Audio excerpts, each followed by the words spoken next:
He didn't want to consummate his marriage, nor was he able to, because he was gravely injured. He only wanted them to hear that he was getting married.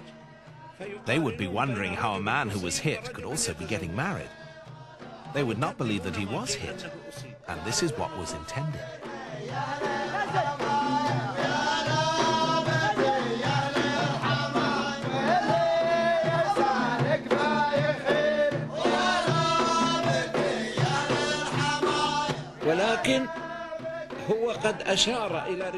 He directed his men to build up the fire and celebrate with a dance, so that it would be known that AbdulAziz was getting married that night and was in the best of moods. They said to one another, "How can you say that AbdulAziz was hit, and still he's getting married?"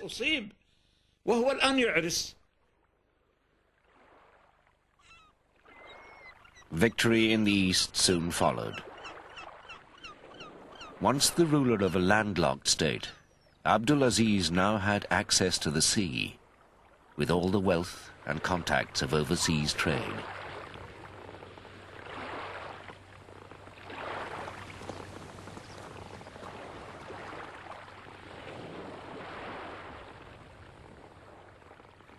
AbdulAziz had taken Al-Hassa at a crucial moment.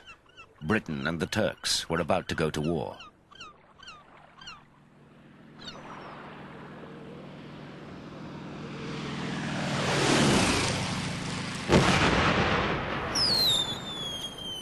In 1914, when the First World War broke out, both sides angled for AbdulAziz's support. Each recognized him as an important ruler.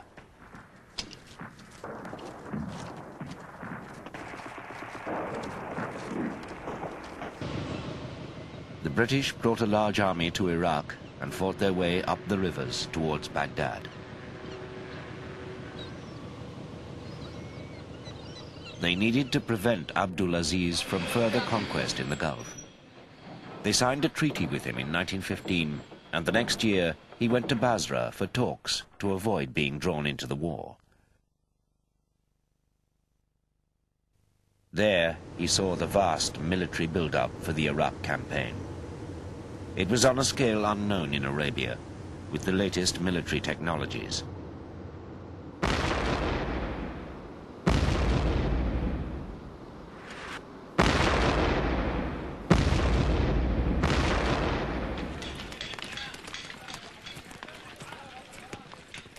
In Basra, too, he met British political officers. One of them, Gertrude Bell, was impressed. He is a man of splendid physique, standing well over 6 feet and carrying himself with the air of one accustomed to command. He is of proved daring, and he combines with his qualities as a soldier that grasp of statecraft which is yet more highly prized by the tribesmen. Politician, ruler, and raider, Ibn Saud illustrates a historic type. علاقة الملك عبد العزيز ببريطانيا كانت علاقة واضحة. The relationship between AbdulAziz and Britain was very clear, with no grey areas. He addressed them frankly on the things he felt were right, and presented policies that showed both experience and sound judgment. So the British felt at ease dealing with him. They knew he was a wise man, and they should not make any trouble with him.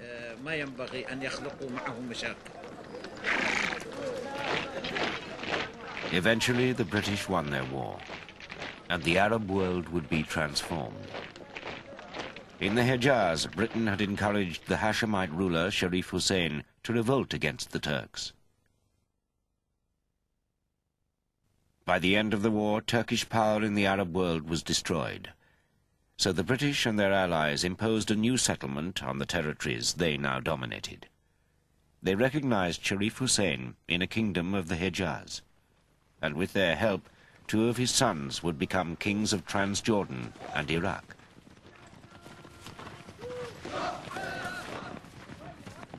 The situation was tense. In 1919, AbdulAziz's soldiers defeated a Hashemite attack at Turaba with great loss. but nonetheless he remained encircled. They encircled us from all sides and wanted to destroy us. But Allah made us victorious over them and made his word supreme. He made us victorious by the power of his oneness in our hearts and faith in our minds.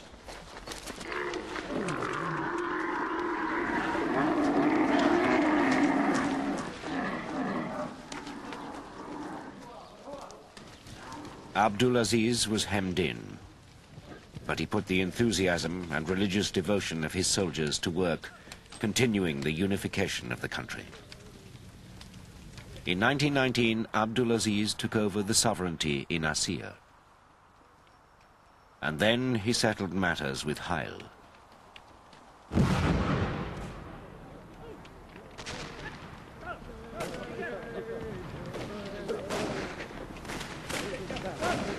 He laid siege to the town, and then, after 2 months, he tightened his grip. King AbdulAziz spent so many years sending them messages, asking them for reconciliation, trying to come to a mutual understanding or to surrender. Nothing came out of it. He gave them so many years.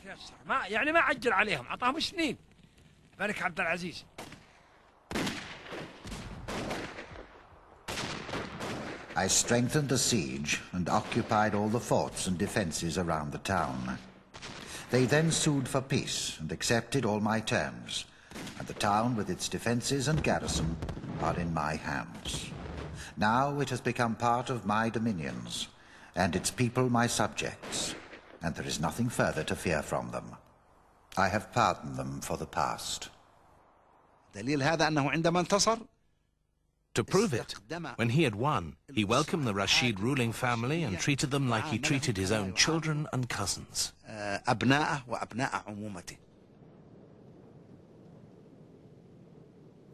Now AbdulAziz turned to face a challenge in the west. As ruler of the Hejaz, Sharif Hussein decided to ban people from Nejd from going to Mecca on pilgrimage. A confrontation began. In the Hejaz itself, Hussein's rule was becoming ever more unpopular.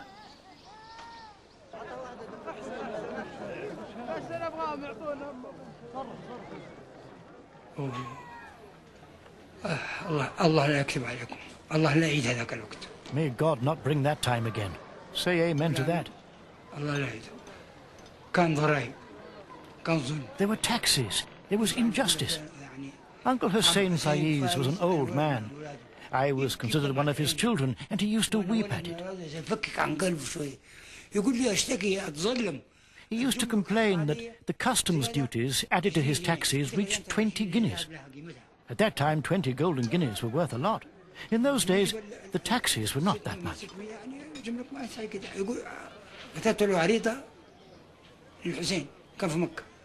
I wrote a petition to Al-Hussein, who was in Mecca, asking him for mercy.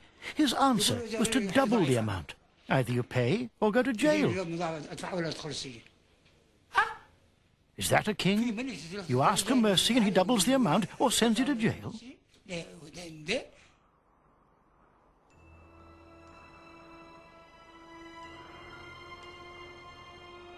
In 1924, AbdulAziz's impatience with Hussein's ban on the pilgrimage ran out, after the collapse of attempts to come to an agreement. His army marched on the Hejaz.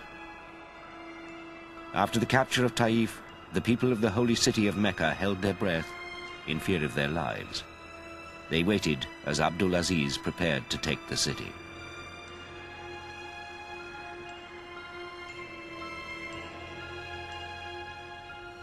He issued a proclamation guaranteeing the safety of the pilgrimage and the people. 3 months later, he entered the holy city as a Haji himself without a fight. Hussein had abdicated and fled before AbdulAziz's advance. Hussein was succeeded by his son Ali. I remember the first day he came. He had a big tent near Ma'abda area, and he gave a speech to the people and the leaders of Mecca.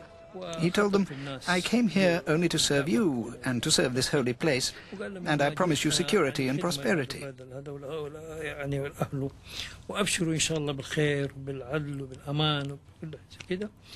I remember he had a big sack full of French silver coins, and he said, "I brought my wealth and the wealth of my father and grandfather, and I'm going to spend it all in the path of God."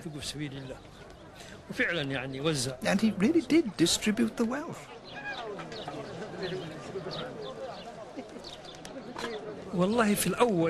In the beginning, there was some apprehension, but since they knew that there would be nothing except security and stability, they returned to Mecca, and things went back to normal.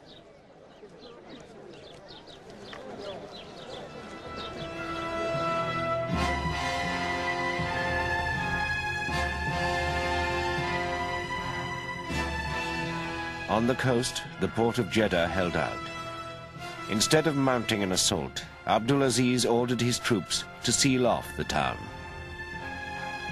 After a siege lasting a year, Jeddah was handed over. Sharif Ali left the town. Less than a month before, AbdulAziz's son Muhammad had entered Medina peacefully.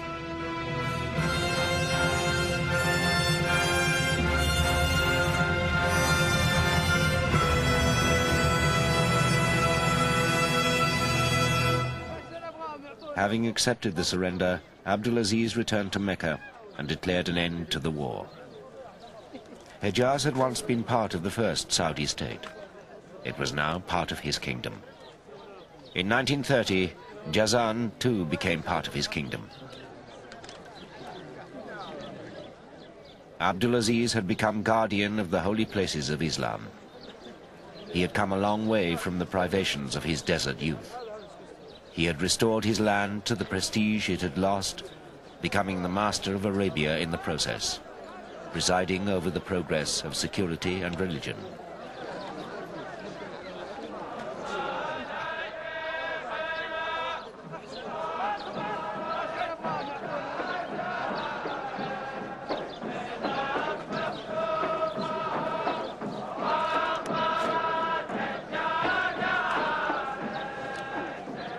"2 years on, he would declare his dominions to be a new nation, the Kingdom of Saudi Arabia.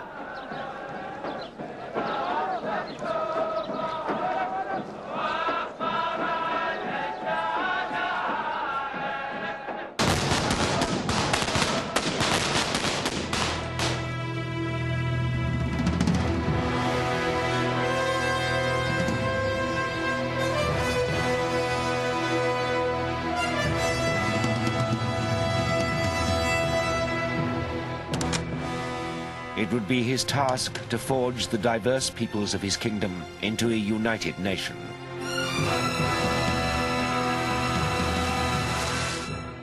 He would harness the new technology of the modern world to ensure their prosperity.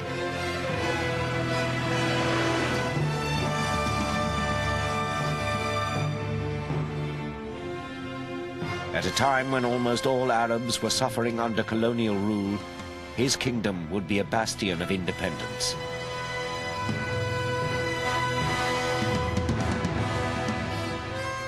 And to the last, he would devote his authority and power to the service of his Muslim faith.